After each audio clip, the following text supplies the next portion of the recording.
I found myself facing some of the strangest creatures I'd ever seen in my life, and at that moment I knew it was an epiphany. It was a revelation. I knew that the stories of alien abductions were true, at least some of them.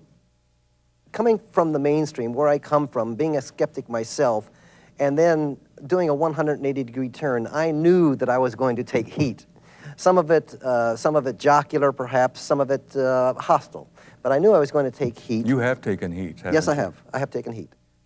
First of all, I said, well, what am I doing here?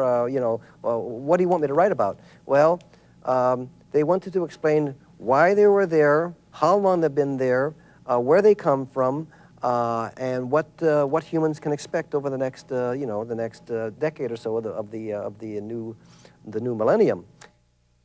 What they do is they explore. Their whole mission in life is to explore the universe, map and catalog as they come across new life forms, new planets, new civilizations. They've been doing this for thousands of years. Millions of years. Millions. Of years.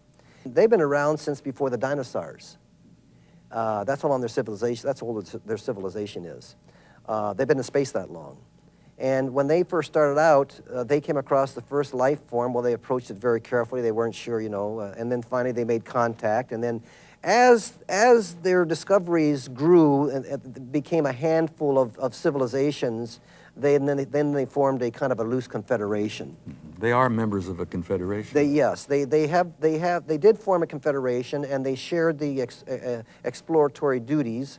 And over the millennia, the Federation has grown to include today something like 27,000 different species from as many different races and different groups. From as many different planets. Incredible. Yeah.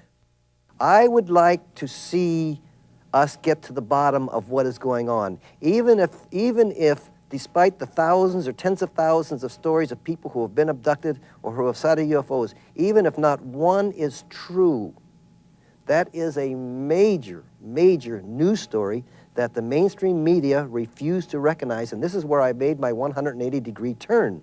When I used to scoff before, I felt like such a fool because this is a major story. Even if no one has ever been abducted, it's a major story. It may not be a scientific story. It might be a medical story. That's what John Mack keeps saying. Why is there this mass delusion, this almost pandemic delusions?